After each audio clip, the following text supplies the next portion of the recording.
Hai kelas, hari ini kita akan lihat bab 7, usaha ke arah kemerdekaan.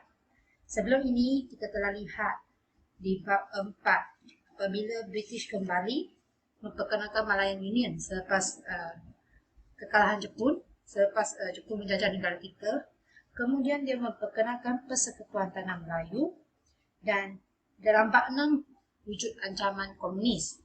Tapi usaha-usaha dilakukan untuk menangani ancaman komunis.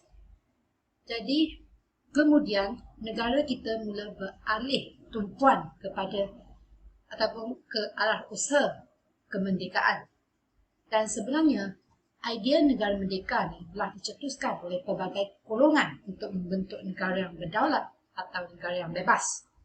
Ini akibat kesedaran politik selepas Perang Dunia Kedua, di mana kamu telah lihat di bab 4, bab 5.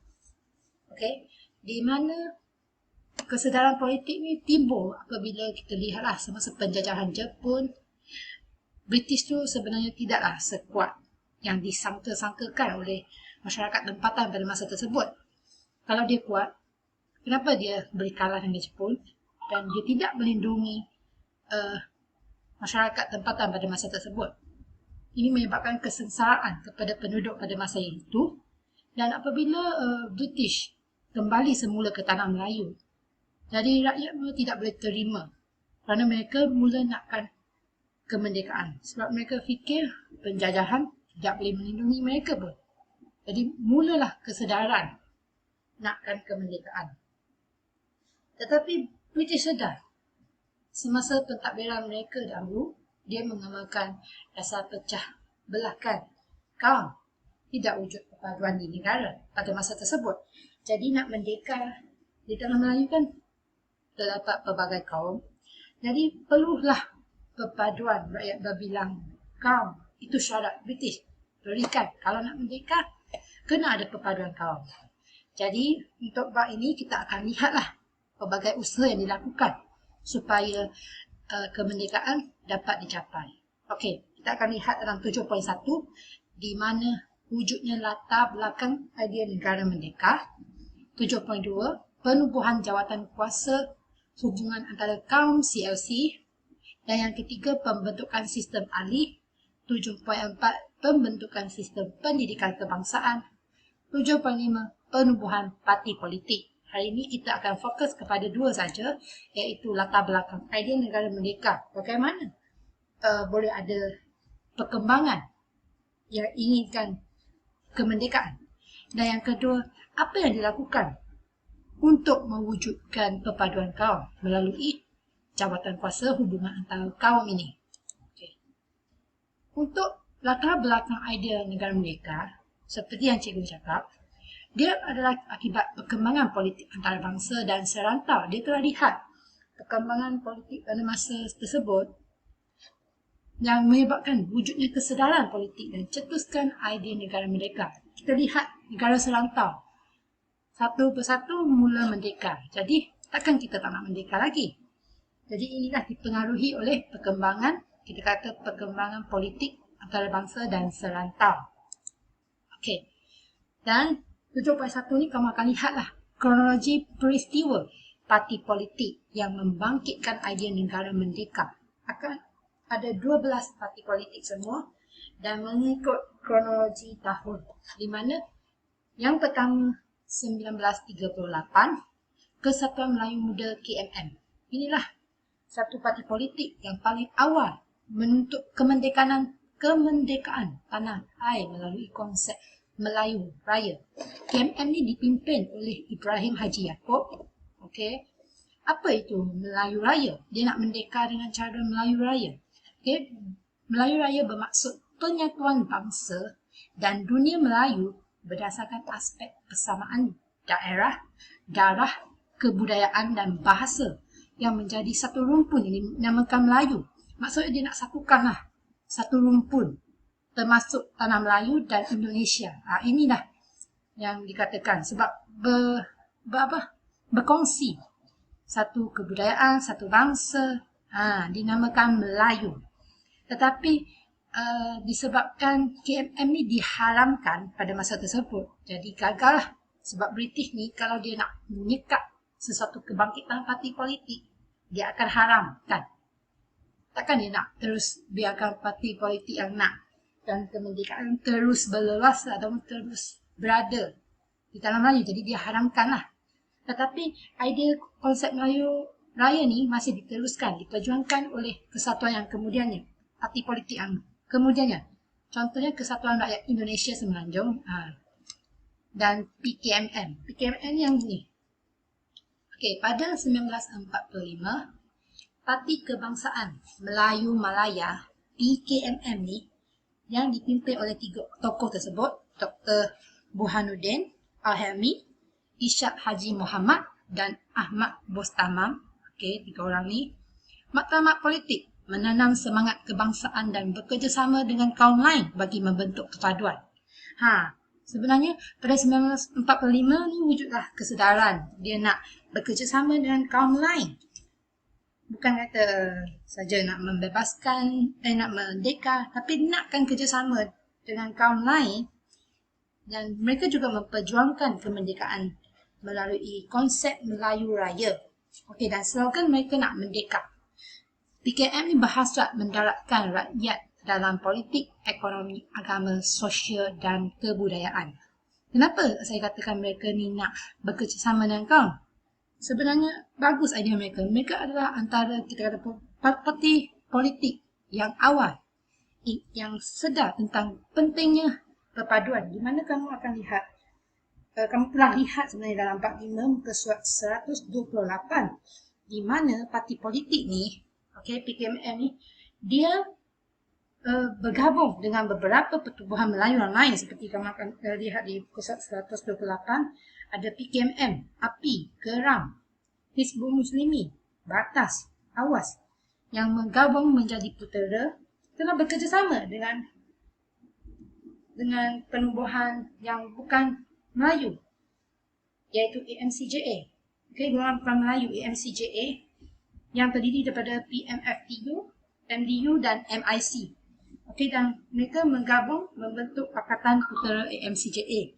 Yang memperjuangkan kemerdekaan pada masa tersebut.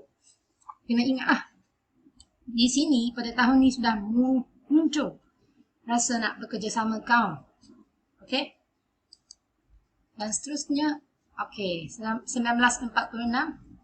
tubuhnya Angkatan Pemuda Insaf API, pimpinan Ahmad Bostamam, yang memperjuangkan idea negara merdeka yang menekankan pemerintahan demokrasi dan dasar ekonomi mengutamakan rakyat serta keadilan sosial. Pemerintahan demokrasi ni rakyat yang menentukan siapa ketua, bukannya British kan. Jadi mereka memperjuangkan idea mereka melalui pemerintahan demokrasi. Dan risalah Testamen Politik API yang diterbitkan Disember 1946 dengan slogan Merdeka dengan Darah. Inilah slogan mereka, menyeru perjuangan mencapai kemerdekaan bangsa dan tanah air dengan jalan terbuka, iaitu secara lembut. Tetapi, sebab mereka kata merdeka dengan darah kan, tetapi perjuangan akan diteruskan juga melalui kekerasan jika terpaksa. Sebab imej mereka ni nampak macam terlalu radikal, ekstrim, ganas. Jadi API ini diharamkan oleh British kerana pendekatan dan imej radikal. Seperti cikgu cakap lah, kalau nak menyekat sesuatu perkembangan parti politik yang dikata mengancam British, dia akan haramkan. Dan dia gunakan imej radikal ni. Radikal ni macam ekstrim lah, ganas. Pada 1946, Persatuan Kebangsaan Melayu Sarawak. Di Sarawak dipimpin oleh Datuk Patinggi Abang Haji Abdillah ni, yang telah mempelopori gerakan menentang penyerahan Sarawak kepada British. Kamu pun sudah belajar pada bab yang depan tu kan, di mana Brooke menyerahkan negeri Sarawak kepada British. Tetapi pada masa tersebut mereka segelintir tidak mahu, sebab mereka mahukan Sarawak menjadi negeri merdeka bawah pemerintahan Raja Brooke. Sebab Raja Brooke pernah berjanji dalam Perlembagaan 1941 akan memberikan kerajaan sendiri. Akan berbimbing untuk mereka berkerajaan sendiri. Jadi mereka fikir kalau serahkan negeri mereka kepada British, susah untuk nak merdeka. Jadi mereka menentang melalui Persatuan Kebangsaan Melayu Sarawak ini. Okey, pada 1946 pula UMNO ditubuhkan. Dalam nama penuh United Malay National Organisation, pimpinan Datuk On Jaafar. UMNO ni menyatukan orang Melayu. Okey, mula-mula UMNO ni tak nak merdeka lagi. Tujuan mereka adalah untuk menyatukan orang Melayu, mempertahankan hak bangsa dan mementingkan kedudukan Raja-Raja Melayu. Jadi slogan awal dia, Hidup Melayu pada masa tersebut. Yang kamu lihat adalah bab Malayan Union. Mereka berjuang menentang Malayan Union bagi memelihara status quo orang Melayu dan kedaulatan Raja-Raja Melayu. Bila mereka mula nak merdeka? Okey, pada tahun 1951, slogan UMNO ni diubah kepada Merdeka untuk memperjuangkan kemerdekaan tanah Melayu melalui perundingan. Itu kemudian mereka berubah nakkan kemerdekaan. Sama juga parti politik yang mempunyai idea negara merdeka. Okey, seterusnya Parti Kebangsaan Melayu Labuan, PKML. Okey, PKML ni dia terpengaruh oleh perjuangan PKMM di tanah Melayu. Okay, untuk kemerdekaan yang dipimpin oleh Tengku Nordin dan Zakaria Gan. Dua tokoh ni, mereka menjalankan dasar tidak bekerjasama dengan penjajah dan menuntut Sabah dimerdekakan daripada Melayu. Laungan mereka, Hidup Melayu, Merdeka. Dalam penulisan surat Zakaria Gan kepada ahli PKML menekankan kesedaran kebangsaan untuk merdeka. Okey, dan seterusnya kita lihat parti politik. Okey, kaum lain iaitu 1946 Malayan Indian Congress MIC, pengasas John TV meletakkan objektif untuk bekerjasama dengan kaum lain dalam usaha memperjuangkan kemerdekaan. Sama juga seperti tadi yang cikgu kata kerjasama ataupun Pakatan Putera MCJA. MIC pun ada dalam tu. Jadi mereka inginkan kerjasama kaum dalam memperjuangkan kemerdekaan tanah Melayu, dan MIC ni dia menegaskan bahawa kewarganegaraan yang tunggal kepada mereka yang menerima tanah Melayu sebagai tanah air dan bersedia melafazkan taat setia kepada tanah Melayu, ya. Nak merdeka kena taat setia. Okey, dan 1947 Hizbul Muslimin, okey, di Mahat Asharif, Gunung Semanggur, Perak, Perhimpunan Rakyat melahirkan Majlis Agama Islam Tertinggi, MATA. Kemudian MATA ni yang diterajui oleh tokoh ulama seperti Abu Bakar, Sheikh Abdullah Fahim ni telah melahirkan Hizbul Muslimin yang bermatlamat mencapai kemerdekaan tanah Melayu sebagai negara Islam. Inilah British yang paling takut sekali pada masa tersebut. Tidak senang dengan asas perjuangan telah mengharamkan pertubuhan Melayu. Sebab British ni dia takut sekali dengan parti yang melibatkan agama ni. Sebab dia fikir akan mendapat sokongan rakyat. Jadi dia cepat-cepatlah haramkan pertubuhan ini. Seterusnya, Malayan Chinese Association MCA, pemimpin Tan Cheng Lock menegaskan MCA mempunyai tugas menjadikan tanah Melayu berbilang kaum sebagai sebuah negara demokrasi.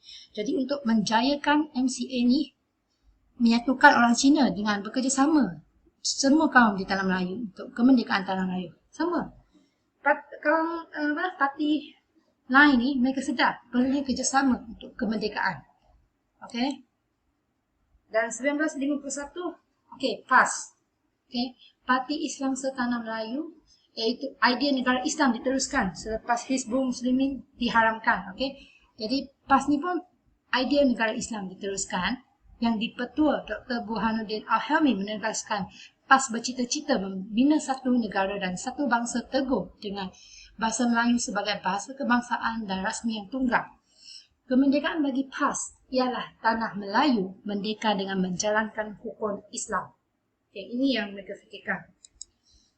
Dan 1951 Independence of Malayan Party IMP, pengasas Datuk On Jaafar. Okey, ini selepas dia keluar daripada UMNO apabila Datuk On ni nak membuka kemasukan kepada orang bukan Melayu ke dalam UMNO. Jadi masa tu orang tidak boleh terima. Okey, ahli-ahli UMNO ni tak boleh terima. Jadi dia bantah dan Datuk On ni dia keluar daripada parti dan menubuhkan IMP yang melaksanakan idea tanah Melayu untuk Malayan. Pemikiran Datuk On terarah kepada perpaduan kebangsaan. Okey, dan tidak boleh buat tanpa kerjasama kaum lain. Okey, ingat dia nak orang Melayu jadi pemimpin orang bukan Melayu.